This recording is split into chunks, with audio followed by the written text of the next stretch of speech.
This is VFL Weekly Wrap for round 3. It was a Good Friday Easter weekend. Now, there were 4 games on Good Friday.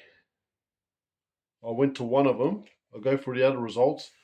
Now, Arden Street, North Melbourne beat Carlton by 11 points, 17-8, 110 to 14-15, 99. For North Melbourne, James Tarrant, he kicked 4 goals, 20 possessions and 8 marks. For Carlton, Flynn Young, 3 goals, 21 possessions, 11 marks. Liam Reedy, 20 possessions, 30 hitouts, 14 clearances. Now, big result here at Frankston Oval. Tasmania belted Frankston by 78 points, 21-19, 145 to 9-13, 67. Tasmania dominated this game. They had 34 more inside 50s. And since quarter time, it was 17 goals to 5. They just put the foot down. Tasmania also had 12 goal kickers. Not looking good for Frankston. Now, this has got to be the upset of the season at Ipswich. Sandringham knocked off Brisbane by 7 points, 15-8, 98 to 13-13, 91. The damage was done in the second quarter where Sandringham kicked 7 goals to 1. Brisbane took 68 more marks. Remarkable victory. Now, these games were on Saturday. This game at Fankhauser Reserve, Southport smashed Gold Coast Suns by 76 points, 22-13, 145 to 10-9, 69. They won every quarter. They had 12 goal kickers. Now, it's those 2 men again for Southport. Jacob Dawson, 38 possessions, 2 goals, 14 clearances. Boyd Woodcock, 31 possessions, a goal and 8 tackles. For the Suns, Ben Jepson, 29 possessions, 2 goals. Southport are back on track now. Now, the game at Northport Oval saw Sydney beat Port Melbourne by 21 points. 12-6, 78 to 7-15, 57. Port Melbourne kicked 4 goals 8 in the second quarter. It proved to be costly. They only kicked 1 goal free in the second half. Sydney kicked 6 goals to 1 in the third quarter. Port Melbourne amassed 406 possessions. They had 105 more than Sydney, so obviously they did nothing with it. And for Port Melbourne, Tom Hurd, 34 possessions. It's the first time these two have met in 3 years. Now the game on, well, there were 3 games on Easter Sunday. I didn't go to any of these. Now the match at Dockland before the AFL game, Footscray beat Essendon by 47 points, 18-10, 118 to 10-11, 71. Footscray ran away for the last quarter, 7 goals to 1. For Footscray, Jack Billings, 20 possessions and 5 goals. And for Essendon, it's that man again, Elias Sardis, 35 possessions, 9 clearances. Now at Moorabbin, Richmond beat St Kilda by 33 points, 16-12 and 108 to 11-9, 75. Richmond did the damage in the third quarter, a 9-goal third quarter. And for Richmond, Sam Toner, he kicked 6 goals and took 9 marks. For St Kilda, Hunter Clark, 31 possessions, 11 marks. St Kilda were 25 points ahead in the third quarter. Then Richmond kicked 6 goals in 14 minutes. That's the first time these 2 teams have met since the year 2000. So it's a quarter of a century ago. And a thriller at Casey Field saw Casey beat Box Hill by 4 points, 17-8, 110 to 16-10, 106. Box Hill had 87 more possessions, took 35 more marks. For Box Hill, Finn McGuinness, 31 possessions, 14 tackles, 12 clearances. And their young forward, Aidan Schubert, he kicked 5 goals. 4 of them were in the first quarter. For Casey, the ruckman, Max Heath, 21 possessions, 42 hitouts. Riley Bonner got 33 possessions. Now, I went to 2 games. One of them was at Coburg City Oval on Good Friday between Coburg and Collingwood. High expectations for Coburg,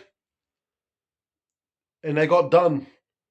Collingwood beat them easily by 45 points, 17-17, 119 to 10-14, 74. Coburg 4-4 to 2-6 in the first quarter. The game was gone in the second quarter as far as I was concerned. Collingwood kicked 8 goals for to 2-2 in the second. Coburg won the third quarter but didn't do enough. They kicked 3 goals for to 3 behinds, and Collingwood just ran away in the last quarter, 7-4 to 1-4. The wind was blowing towards the Bell Street end. It was probably worth 2 or 3 goals. Collingwood kicked 15 goals, 8 to that end. That's how you use it. Now, the major goal kickers for Collingwood. Jack Buller kicked 4. Free plays kicked 3 goals for Collingwood. Charlie West, Brian Teakle, and Jay Saxena. And for Coburg, Ryan Valentine kicked 4. 3 of them in the first quarter. Cole Waitman got 2. The possessions for Collingwood, Angus Anderson, 28 possessions, a goal, 12 clearances, 8 tackles. It was a team effort from Collingwood. And for Coburg, Donovan Tui had 31 touches. Jack Bytel, 31 touches, 8 tackles, 7 clearances. Collingwood had 15 more clearances. Collingwood kicked the last 5 goals of the second quarter just to kill the game. It was pretty much over after that. But despite that, Coburg tried to make a comeback. They just didn't do enough in that third quarter. They needed another goal or 2. But then early in the last quarter, Mitch Pajaski, the full forward, missed an absolute sitter early in the last quarter. And then Collingwood kicked 3 goals in 3 minutes, and it was well and truly over. Collingwood lead Coburg head-to-head 14-5. They've had back-to-back wins at Coburg now, last year and this year. There was rain in the morning. It was overcast. It was a very good crowd, but probably a bit on the low side. If the weather was nice, it would have been more, but it was a good crowd. Expected Coburg to come out firing. And to be honest with you, they did not fire a shot. That was an embarrassing performance.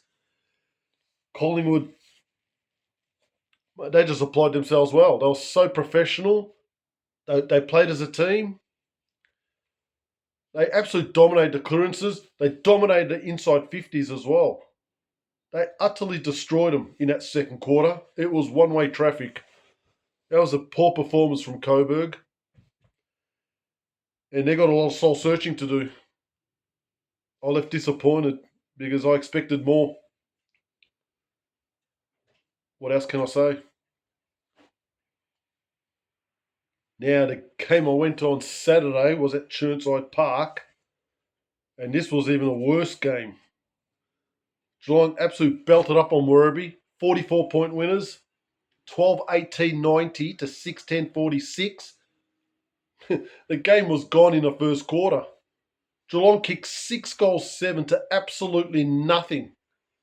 Second quarter, Werribee 3-6 to 3-1. Third quarter, Werribee 2-2 to 1-6. Last quarter, Geelong 2-4 to 1-2. In the last 3 quarters, they were even. Geelong kicked 6-11 to 6-10. That one quarter was the difference. Geelong had 19 more inside 50s.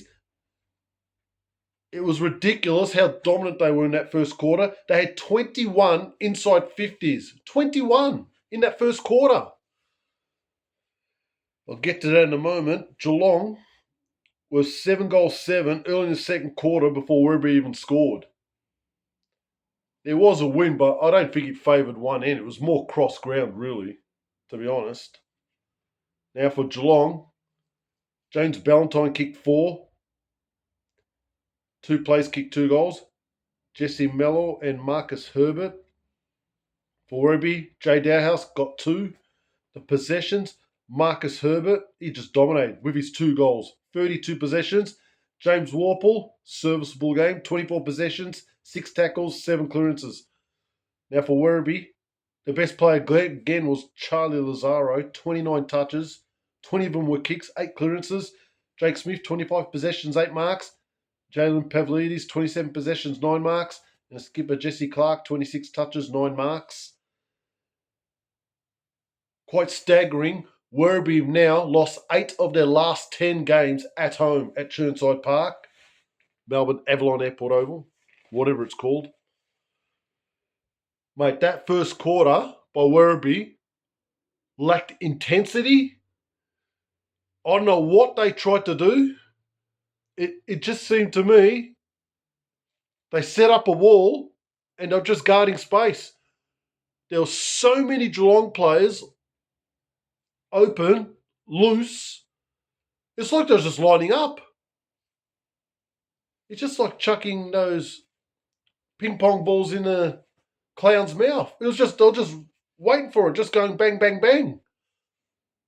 But I've never seen a team that dominant in one quarter in my life. I've never seen that. This is worse than Northern Bull Ants. That was the most disgusting quarter Werribee have ever played. I cannot believe, with the talent they've got, they turned in that garbage. You can accept losing, but to not fire a shot, the game was gone. I was ready to go home. I was ready to leave.